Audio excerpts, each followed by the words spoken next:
Amén. Este mensaje, este tema, le puse eventos desafortunados. Creo que hay una película, una serie de eventos desafortunados. La verdad no le he visto la película.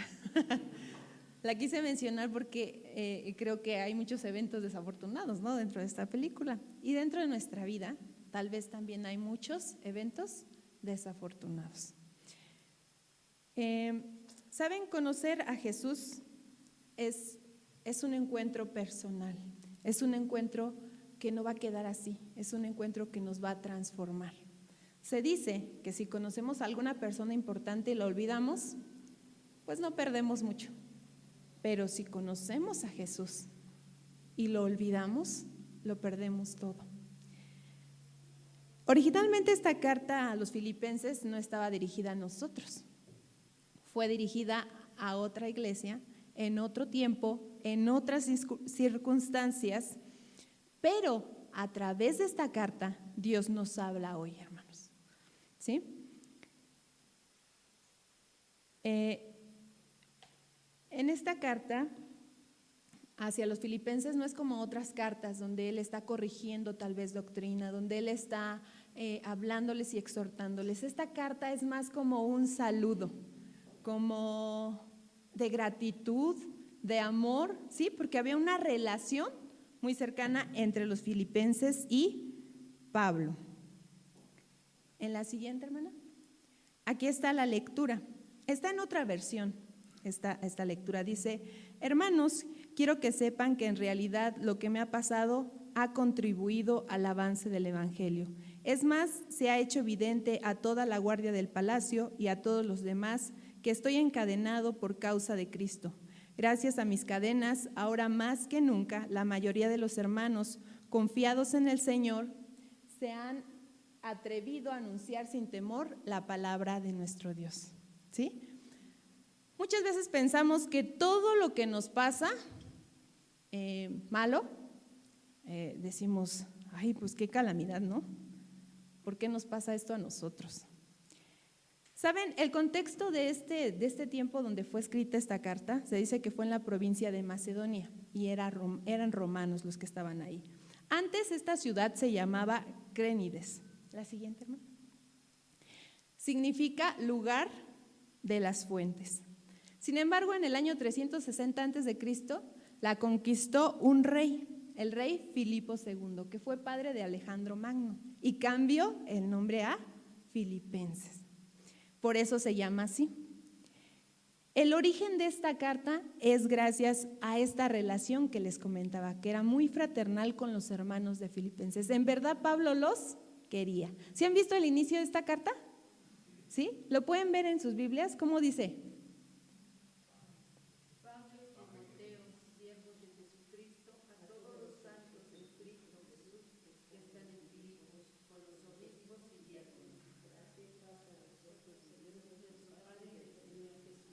Muy bien, Él los saluda, ¿sí? Y más adelante también dice que con amor, siempre los recuerda con amor, ¿sí?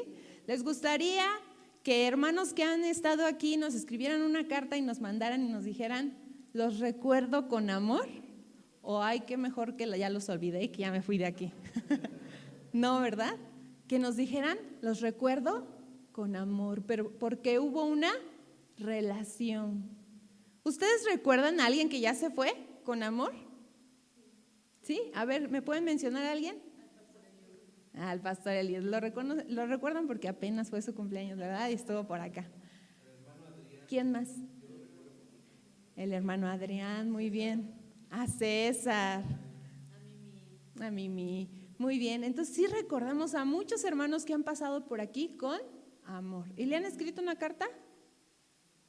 Pues Pablo sí lo hizo, ¿sí? Ya mínimo un mensajito. Una carta ya no se acostumbra, ¿verdad? Sin embargo, un mensaje sí es posible. Bueno, ya vimos el contexto en lo que estaba esta carta. Les dijimos no era para corrección, era más bien como de agradecimiento y decirles que los amaba y que ellos estuvieran firmes. Se dice que esta carta pues tiene un sentido de enseñanzas prácticas cristianas, ¿sí? Esta carta es en el segundo viaje misionero de Pablo también. Dice que él viajó por toda Asia Menor, pero en Cilicia, Troas y también llegó a Grecia, donde se dirigió a Filipos y ahí estuvo mucho tiempo, por lo cual tuvo el tiempo para que estuviera, o bueno, para que plantaran una iglesia, ¿sí? Entonces él vio el inicio de esta iglesia, por eso es que él le tenía mucho amor a estos hermanos. Ellos estaban convertidos del paganismo o del judaísmo, se convirtieron al judaísmo, perdón. Dice que también menciona una mujer que yo no sabía cuál era el inicio de esta iglesia, pero ¿sí recuerdan a Lidia, la que vendía púrpura? Pues de ella estaba en Macedonia, entonces de ella contribuyó mucho porque ella tenía dinero, entonces contribuyó mucho para esta iglesia. Y Pablo pues la recordaba también. Y otra de las circunstancias muy importantes es que Pablo estaba en prisión, ¿sí?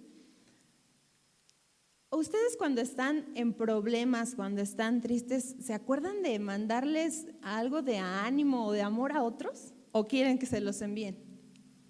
Es al revés, ¿verdad? Podría ser una paradoja. Pablo lo hizo al revés. Él estaba sufriendo en situaciones difíciles y él envió esta carta. Por eso es algo digno de admirar. La siguiente. Aquí hay una palabra que la conocemos, dice que es la óptica en las circunstancias. Y ahí nos dice la definición de óptica. ¿Cuál es la definición? Es la técnica de construir espejos, lentes e instrumentos para corregir o mejorar la visión. Es algo útil, ¿sí? Bueno, a mí me ha ayudado mucho, la verdad. Tal vez los que no usan lentes no saben cuánto es de beneficio para nosotros, pero los que sí, pues lo sabemos, ¿no? Pero ¿por qué la óptica? Porque muchas veces vemos las circunstancias, solo lo fatal, solo lo que está mal, pero no vemos el propósito de esas circunstancias, ¿sí? O para qué nos va a servir. La siguiente. Rick Warren dice, este hermano lo he escuchado mucho y ha dado muchos testimonios acerca de lo que le pasó con su hijo. Uno de sus hijos se suicida, entonces vive él una circunstancia muy difícil, pero él dice esto, dice que no desperdiciemos las pruebas, sino que nos sirvan para ayudar a otros. Ustedes han visto que cuando ustedes viven algo, les sirve para que les puedan hablar a otros o no. ¿Sí? Qué bueno, hermanos. Y dice Rick Warren que no lo desperdiciemos y muchas veces no lo hacemos, ¿sí? Por ejemplo, alguien que ha vivido una situación de abandono, ¿podrá hablarle a alguien que la esté sufriendo? Y mejor, ¿no? ¿Por qué? Porque lo entiende, porque verdaderamente él lo vivió y sabe lo que la persona puede sentir. Tal vez no lo mismo, pero muy similar. Entonces, todos nosotros hemos vivido situaciones en las cuales Dios nos ha enseñado algo y podemos enseñarle a otros o podemos dárselo a otros. Esto es lo que nos dice Filipenses. La siguiente. Estas son las preguntas que hemos hecho o que hemos escuchado que la gente hace, las más comunes. ¿Por qué a mí? Como creyendo que nosotros no nos lo merecemos, ¿no? Tal vez otros sí, pero ¿yo por qué? Otra, ¿para qué? Si yo ya lo sé todo, yo aprendo aunque, sin que me vaya mal, ¿no? Sin que tenga que vivir esto, yo lo puedo aprender. ¿Y cuál es el propósito? O sea, no sabemos, nos cegamos, por eso es la óptica. Por eso debes de ponerte esos lentes para poder ver lo que Dios te está diciendo en ese momento. O hasta cuándo va a terminar. Hay situaciones, hermanos, que no son tan pasajeras, que duran tiempo. ¿Ustedes han sufrido una situación que dure años? ¿Sí? ¿Y cómo se sienten con esa situación? A veces cansados, lastimados, que ya no pueden, desesperados, ¿verdad? Sin embargo, Dios nos enseña ahora en Filipenses qué debemos ver. Hay Bueno, ustedes, hermanos, algunos saben que a mí me gustan mucho los cuentos, ¿sí? Casi siempre ocupo alguna oportunidad si estoy platicando con alguien y le cuento un cuento.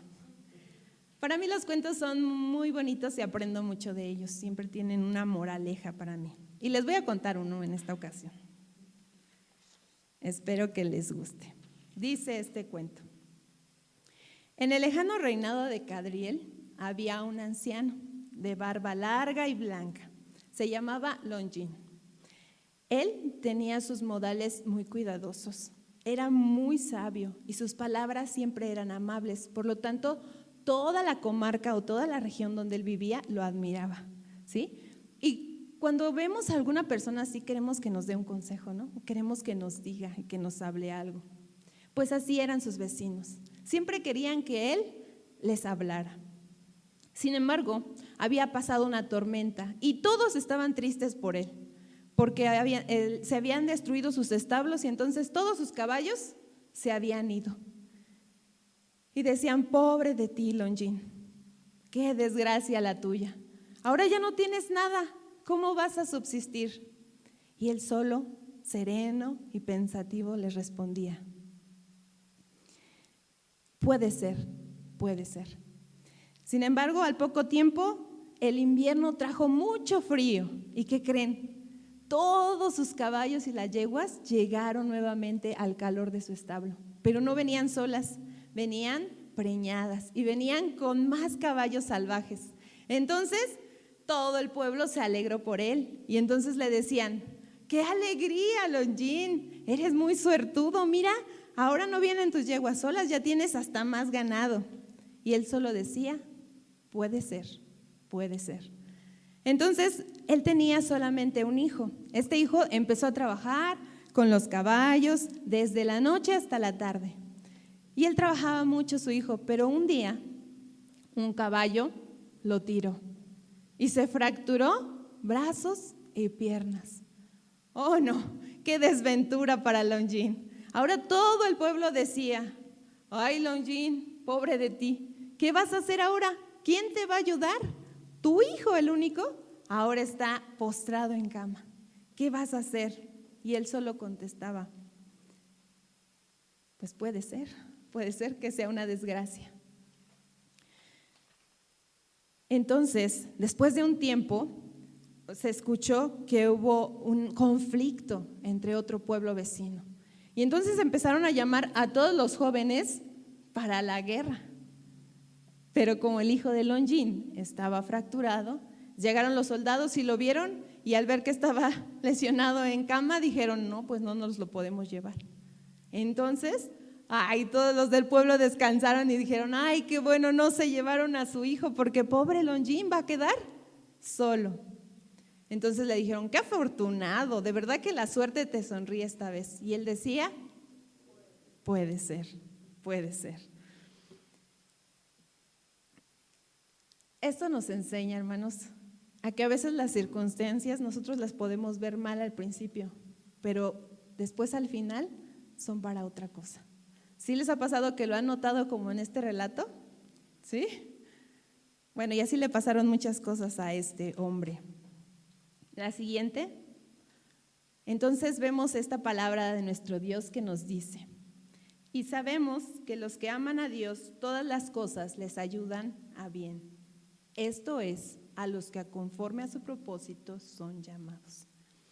Hermanos, no quiere decir que todo lo que les pase es una prueba de Dios, ¿sí? A veces son consecuencias de nuestros actos. Sin embargo, todo tiene un propósito.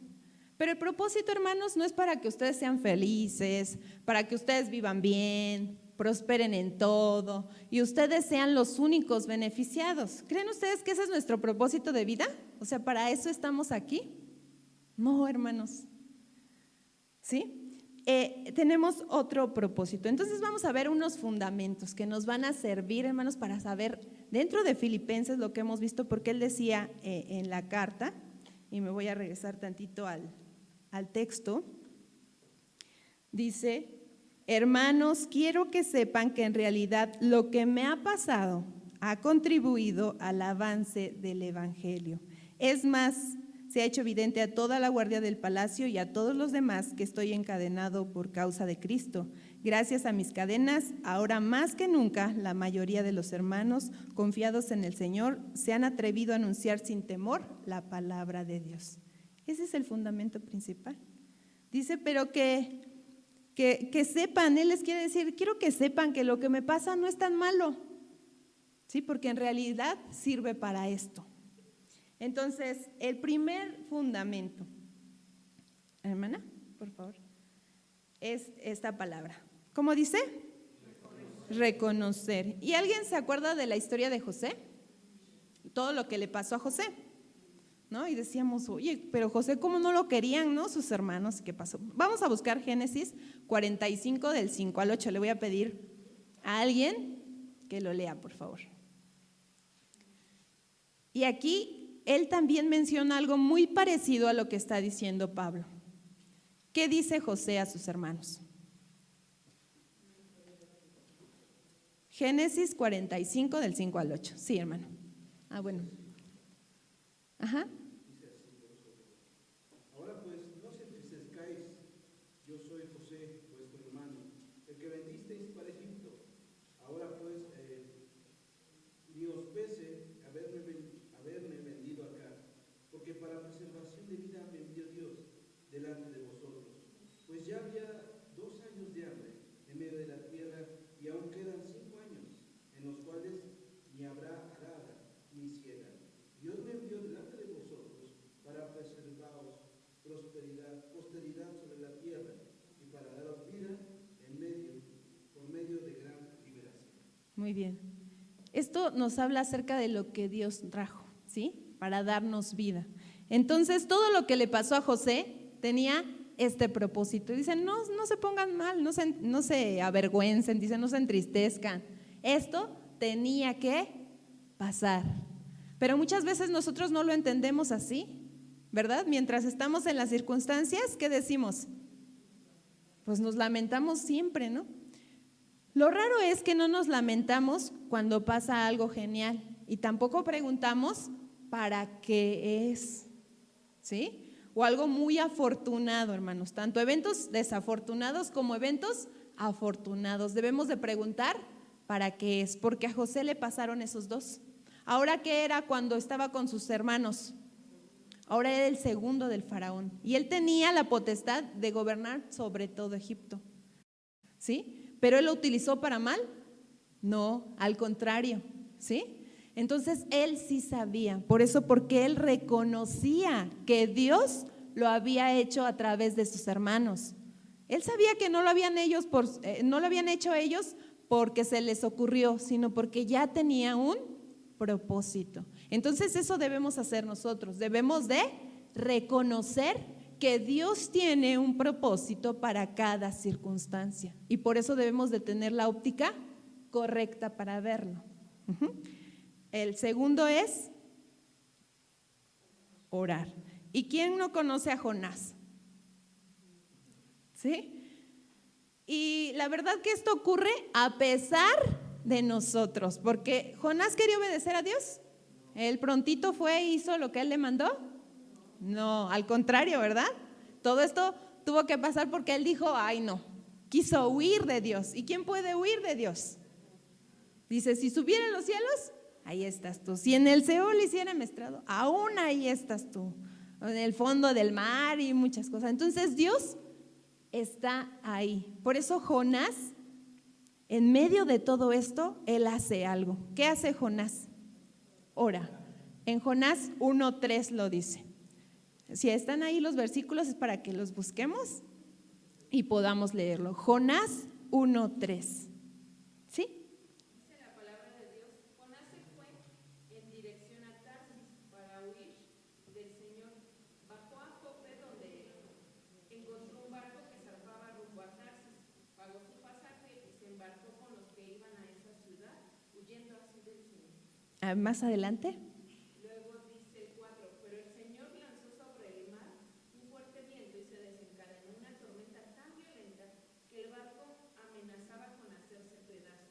¿Sí? ¿Y qué pasó después de esto? Cuando eso del barco, todos echaron suertes y dijeron, ¿quién por quién estamos sufriendo esto, ¿no? Entonces ya Jonás dice, bueno, soy yo. Y después, entonces puse mal el versículo porque yo quiero donde dice que ora, y es más adelante. 2:1, perdón. ¿Qué dice?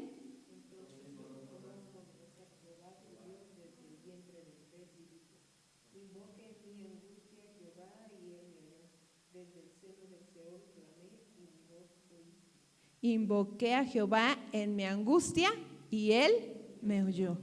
Entonces, en las circunstancias, sean buenas o sean malas, nosotros debemos de reconocer a Dios, pero debemos de orar, ¿sí?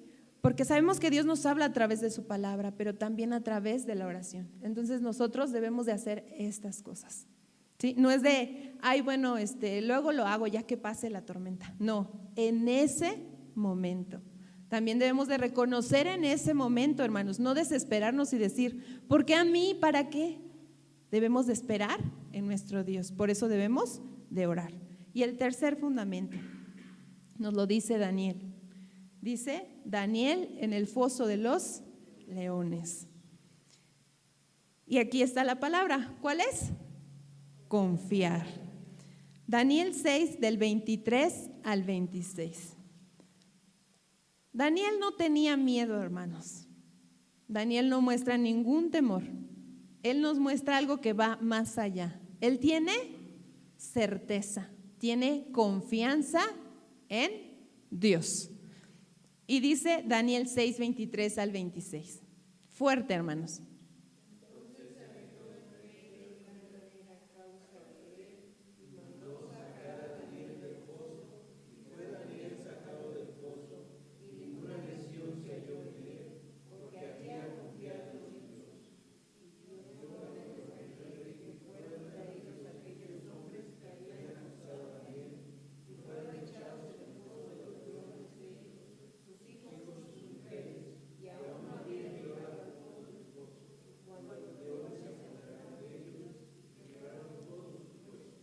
Muy bien. Él también sufrió estos eventos desafortunados. Sin embargo, él siempre confió en Dios. Él no tuvo temor, ¿sí? ¿Y qué hizo? Saben que después de que el rey Darío lo sacara de aquí, los que lo acusaron también murieron, porque eso sí se los comieron los leones. Él dijo algo, el rey Darío, dijo que era un edicto, que todos debían adorar al rey de Daniel, ¿sí? A través de nosotros, hermanos, otras personas pueden adorar a nuestro Dios, ¿sí? Dice que tiemblen y que lo adoren a Él, porque Él es un Dios verdadero. Y ese es nuestro Dios, el mismo de Daniel. Por eso nosotros debemos también de confiar. Y la última, hermana, dice, entonces, la alegría de la salvación ha de ser una constante. Debemos ver la vida con la óptica correcta. Y todo lo que pasa debe de servir para un propósito, que es el único, para dar a conocer las buenas nuevas. No es para nosotros, no somos los principales de aquí. ¿Quién es? Dios. Entonces, esto nos muestra Filipenses en esta carta. Dice Pablo que todo lo que a él le había pasado era para servir, para que el evangelio fuera a dar a conocer. También nos lo dice Daniel, también nos lo dice Jonás. Todo lo que ellos vivieron es para eso, pero debemos de confiar, debemos de reconocer, debemos de orar y debemos de confiar, ¿sí? Y Dios es el que nos va a ayudar, hermanos, porque Él es el que lo hace todo. Vamos a orar.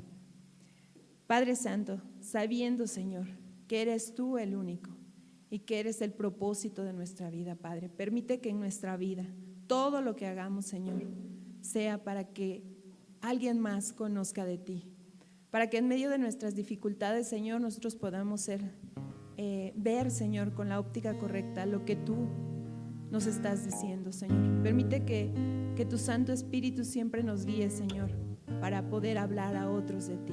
Que seamos luz, Señor, en medio de la oscuridad. Y en este tiempo, Señor, que hay tanta necesidad, yo te ruego que nos tomes, que permitas, Padre, que seamos útiles para otros. En el nombre de Cristo Jesús. Amén.